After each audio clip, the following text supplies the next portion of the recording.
자, 이번엔 조국혁신당 조국 대표 관련 소식인데 학생인권조례 폐지에 반대하며 천막 농성 72시간 연좌 농성을 하고 있는 조희연 서울시 교육감을 찾아갔습니다. 거기에서 자기 재판 관련해서 입시 비리 관련 재판에서 이렇게 언급했습니다. 들어보시죠. 근데 여권에서는 교육 문제 관련해서 말씀하신 거에 대해서 조금 좀 안 좋게 생각하시는 것 같더라고요. 이거에 대해서는 좀 어떻게 보실까요? 왜 안 좋게 생각하세요? 교육 문제를 이제 얘기를 하시는데 지금 이제 재판 중이신가 그 재판 연결을 하신 중이라고 것 말 같아요. 못하면 아무 말도 못하겠네요. 그러니까 재판 중이라고 못하면 제가 창당을 안 해야 되지. 학생 예, 예. 인권 문제가 제 재판과 아무 관계가 없어요. 예, 송영호 대표님. 재판 문제와 학생인권조례는 아무런 상관이 없다. 일단 먼저 어쨌든 학생인권조례가 왜 무엇이고 어떤 것이 지금 논란이 되고 있는지 그거부터 설명을 좀 해야 될 것 같습니다. 학생인권 조례가 이제 과거에 진보교육감 시절에 제정이 되지 않았습니까? 그래서 이 학생인권 조례의 내용을 사실은 많이 좀 학생들이 올인하고 있는 측면이 있습니다. 그런 것을 통해서 어떤 학생들이 학교 내에서 마치 어떤 무제한의 인권 보호를 받아야 되는 것처럼 그런 측면이 있어서 사실 그동안에 우리 사회에서 꾸준히 문제점이 지적이 되어 왔고 그래서 이 학생인권 조례를 폐기해달라는 그 시민 청원이 있었습니다. 그래서 이제 서울시 의회에 한번 상정이 됐었던 거고 그게 법원에서 집행정지 결정이 나왔습니다만은 서울시 의회 내에서 다시 이제 폐기 조례가 발의가 돼서 예. 통과가 된 것이죠. 그런데 학생인권 조례가 그냥 폐기되기만 한 것이 아니고 이번에 또 만들어지는 조례가 학생의 권리와 의무에 관한 조례가 또 만들어집니다. 그렇기 때문에 학생인권 조례가 폐기돼서 마치 어떤 공백 상태가 되는 것처럼 또 그렇게 호도하는 것은 저는 그것도 좀 맞지 않다 그렇게 보고 있습니다. 예. 자, 지금 얘기한 거는 조금 전에 얘기했던 거는 아무래도 이제 학생 얘기 나오면 아무래도 딸에 관련된 여러 가지 입시 비리 의혹들이 이제 떠오른단 말이죠. 거기에 대해서 기자가 이제 질문을 한 거죠. 학생인권조례 가서 이렇게 얘기하시는 게 괜찮을까요?라고 했더니 뭐 그게 무슨 상관이냐? 뭐 그럼 난 창당도 했는데 12석이나 얻었는데 뭐 이런 식의 지금 반응이 나왔는데 김주태 대변인 보시기에는 어떠세요? 그러니까 지금 오늘 조국 그 대표가 조희연 그 교육감을 찾아간 건 사실 이 부분에 대해 그 학생 인권 조례가 폐지된 부분에 대한 그 조희연 교육감의 항의 농성 이것에 대해서 같이 이제 뜻을 같이 하겠다.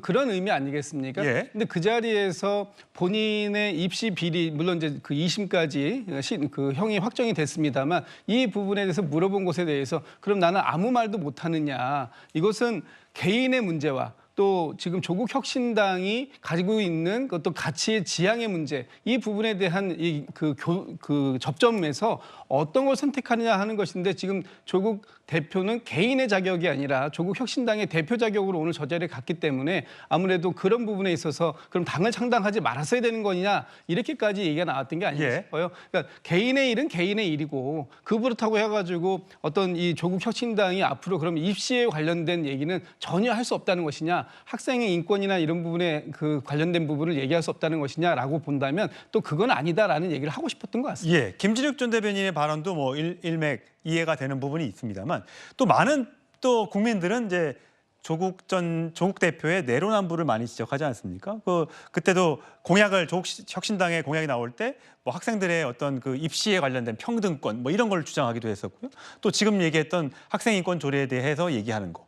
이러고 또 뭐 최근에 뭐 윤 대통령을 향대로 뭐 저녁에 술을 마시지 말아라고 했는데 본인은 또 누구랑 이렇게 또 이재명 대표와 술잔을 기울이는 장면들이 공개가 되면서 아니, 얘기하는 것마다 좀 앞뒤가 맞지 않느냐라고 지적하는 공격하는 그런 반대편 분들도 계시더라고요. 그렇죠. 정치가 사실의 영역이 아니라 인식의 영역이잖아요. 그러니까 우리 국민들이 많이 조국 대표에 대해서 내로남불을 생각하는 거는 조 대표의 어떤 말에 틀리다, 뭐 옳다 이런 개념이 아니라 조 대표의 언행일치가 무언가 그게 부자연스럽고 남을 향해 지적하는데 그것이 본인 향해 돌아올 때는 본인한테 또 관대하는 이런 측면으로 오기 때문에 이렇게 하는 거예요. 그러다 보니까 과거 우리가 모두가 개천의 용으로 살 필요 없다. 가재, 붕어, 개구리도 괜찮다. 이른바 예. 가분개 발언도 그렇게 논란이 된 건데 지금도 이런 거잖아요. 어쨌든 딸의 입시 비리 재판으로 인해서 2심에 유죄 판결을 나신 분이 아무리 학생 인권 조례가 학생들의 교내 생활에 과도하게 자율권을 부여하는 걸 막자라는 그런 취지였다 하더라도 교육이라는 큰 카테고리 안에서 과연 조 대표가 아무리 창당을 했고 12석을 얻었지만 그걸 그렇게 공개적으로 자신 있게 얘기하는 게 과연 국민 정서에 부합하느냐. 정치라는 게 사실의 영역이지만 또 인식의 영역이 더 중요해 보이는 보이는 그런 점들 많은 분들이 지적하는 것 같아요. 예. 자, 조국 대표. 아까 안철수 대표가 SNL 그 예능 프로그램에 나온 것도 보여드렸습니다만 요즘에 이 정치 패러디들이 그 예능 방송에서 많이 활발하게 되고 있습니다. 네. 저렇게 조국 대표를 패러디한 뭐 그런 연예인들 나오는데 정성호 씨인데 정성호 씨가 참 여러 사람의 역할을 잘합니다. 그랬더니 절 패러디해 주신 코미디언 정성호 씨 감사합니다라고 얘기했습니다. 성치훈 부의장 보시기엔 과거엔 또 뭐 이 연예인들이 저렇게 막 정치적인 발언하고 뭐 이런 것들도 하게 하고 못하게 하고 뭐 이런 걸 논란이 많았는데 요즘에 이제 그런 건 없어서 좀 좋은 것 같아요. 재밌게 볼 수 있는 것 같아요. 정치가 코미디 역할로 또 나오는 것도 신선해 보이고요.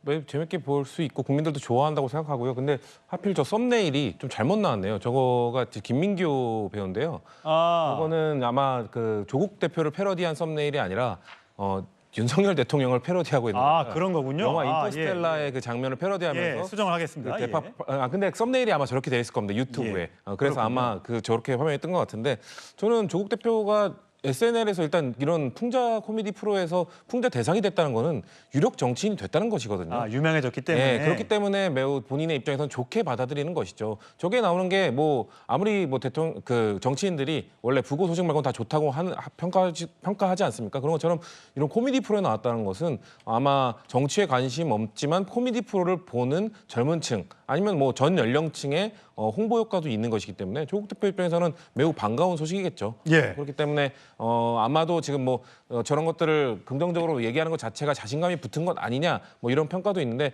저는 조국 대표가 뭐 주어진 시간이 많지 않습니다. 사실 대법원 판결까지 몇 달 남지 않았기 때문에 그 짧은 기간 동안 조국혁신당이라는 정당을 안착시키기 위한 노력의 차원에서 저런 것들도 다 홍보의 수단으로 활용하는 것이 아닐까라고 보고 있습니다. 그렇군요. 저건 조국 대표가 잘못 올린 거지 저희가 잘못. 네, 맞습니다. 유튜브 아니라고 합니다. 썸네일인 겁니다. 예.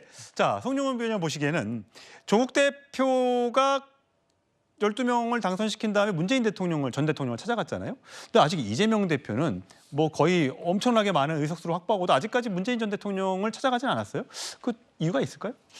관계가 편하지 않은 걸로 보여요. 제가 봤을 때는. 그래서 얼마 전에 이제 조국 대표를 만난 것도 그 이재명 대표로서는 조국 대표가 정치권에 오래 있을 사람으로 보지 않으면서 동시에 그렇다면 조국 대표가 대법원 판결에서 그대로 유죄가 확정이 돼서 퇴장하게 되면 그 뒤에 친문 지지층의 어떤 그 흡수, 그 정서적 거리의 일정한 유지 이런 거를 고려하면서 만난 걸로 보여지거든요. 즉 여전히 문재인 전 대통령을 바로 찾아갈 만큼 관계는 편하지 않기 때문에 여러 가지 다른 액션들을 하고 있는 것이다. 저는 그렇게 보입니다. 그런데 어쨌든 문재인 전 대통령을 계속 찾아가지 않을 수는 없을 것이고 아마도 영수회담을 마치고 나서 적절한 시점이 되면은 그래도 평산마을을 또 예방하는 어떤 제스처를 취하지 않겠나 그렇게 예상하고 있습니다. 예.